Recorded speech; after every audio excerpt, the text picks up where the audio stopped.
Assalamualaikum warahmatullahi wabarakatuh. Selamat pagi kepada yang terhormat Prof. Dr. Rasmita Dila MPD selaku dosen pengampu mata kuliah Perspektif Pendidikan SD serta rekan-rekan mahasiswa sekalian yang saya banggakan. Perkenalkan, nama saya Risya Davia Wijaya dengan NIM H2510362.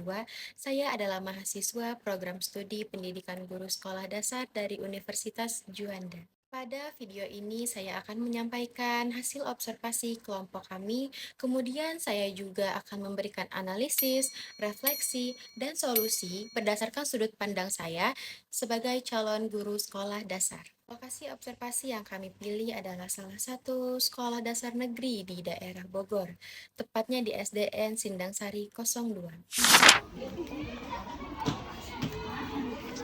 Selama di sana, kami mengamati sebuah topik yang sangat krusial di era saat ini, yaitu mengenai penerapan model pembelajaran inovatif di sekolah dasar.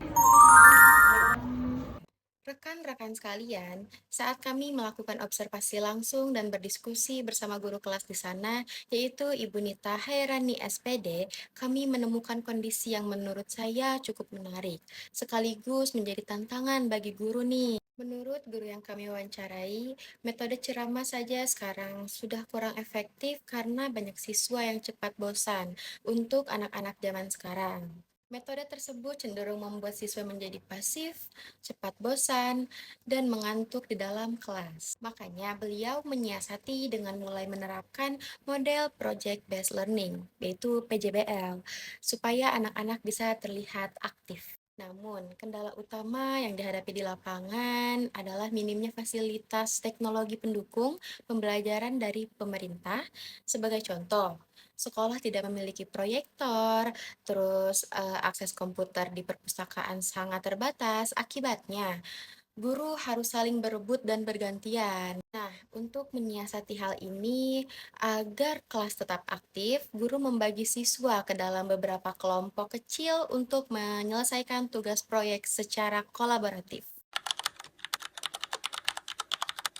Kalau dilihat dari tahap perkembangan anak SD, mereka memang lebih mudah memahami materi ketika belajar lewat pengalaman secara langsung. Artinya, mereka membutuhkan pengalaman langsung untuk memahami sebuah konsep abstrak. Pendapat saya juga didukung oleh penelitian dari Aprilia dalam sebuah artikel ilmiahnya yang berjudul Efektivitas Model Pembelajaran Inovatif dalam Meningkatkan Hasil Belajar Siswa Sekolah Dasar.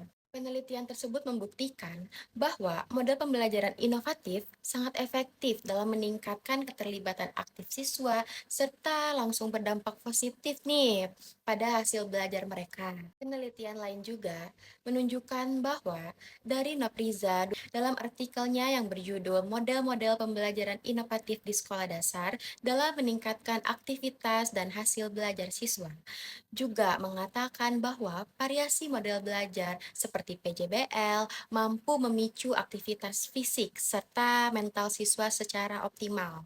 Jadi, langkah yang diambil guru SDN Sindang Sari 02 ini menurut saya sudah tepat karena tetap melaksanakan proyek kelompok kecil meskipun tanpa fasilitas teknologi yang mewah.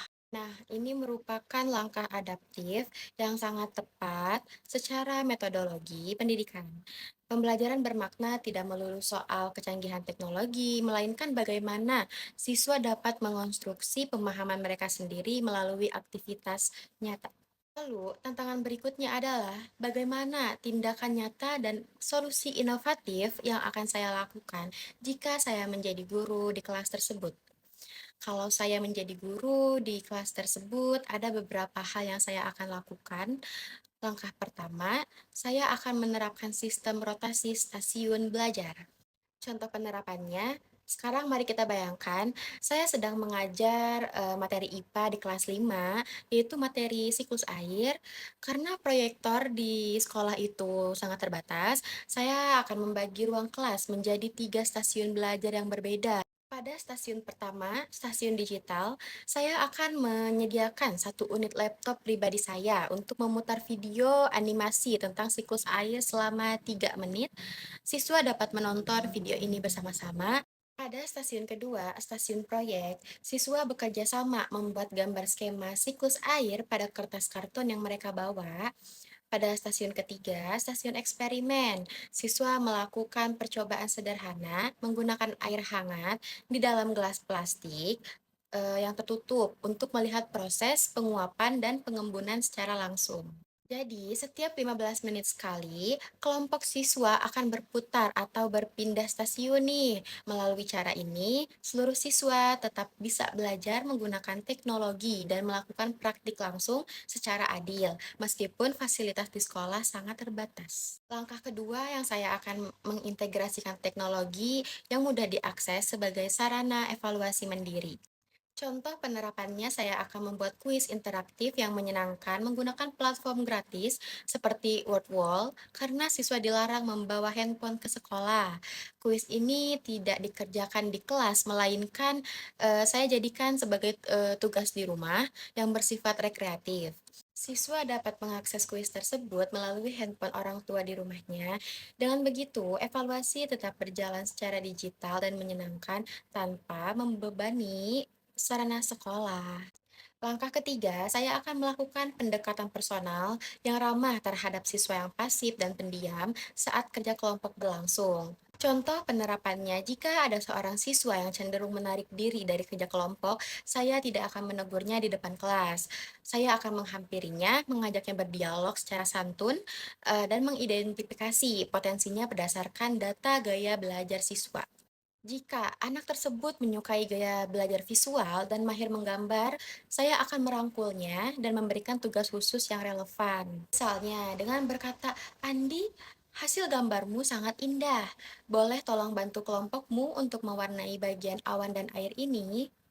Melalui pembelajaran peran yang sesuai dengan minatnya, siswa tersebut akan merasa dihargai, tumbuh rasa percaya dirinya, dan secara perlahan akan aktif berinteraksi dengan teman-temannya. Baik, dari observasi ini saya belajar banyak hal. Yang saya rasakan adalah yang saya dapatkan bahwa kreativitas serta dedikasi seorang guru jauh lebih berharga daripada ketersediaan fasilitas yang mewah.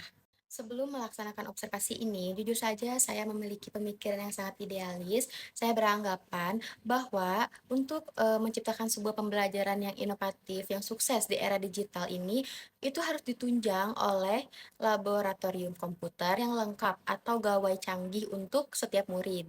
Namun, setelah melihat perjuangan para guru di SDN Sindang Sari 02 ini, saya sadar kalau motor penggerak di kelas itu adalah gurunya sendiri. Keterbatasan sarana fisik tidak boleh dijadikan alasan untuk membatasi ruang gerak kreativitas kita. Kita dituntut untuk menjadi fasilitator yang lincah, adaptif, dan peka terhadap potensi setiap siswa di kelas. Pengalaman berharga ini semakin memperkuat komitmen dan semangat saya untuk terus belajar agar kelak menjadi guru sekolah dasar yang inovatif dan inspiratif bagi anak-anak bangsa, apapun kondisinya. Demikian analisis serta refleksi yang dapat saya sampaikan pada kesempatan kali ini. Saya mengucapkan terima kasih yang sebesar-besarnya kepada dosen pengampu, Prof. Dr. Rasmita Dila, MPD, atas seluruh ilmunya dan bimbingannya selama 1 semester ini, dan teman-teman sekelompok saya. Mohon maaf apabila terdapat kekurangan maupun kesalahan kata dalam penyampaian saya. Wabillahi taufiq wal hidayah. Wassalamualaikum warahmatullahi wabarakatuh.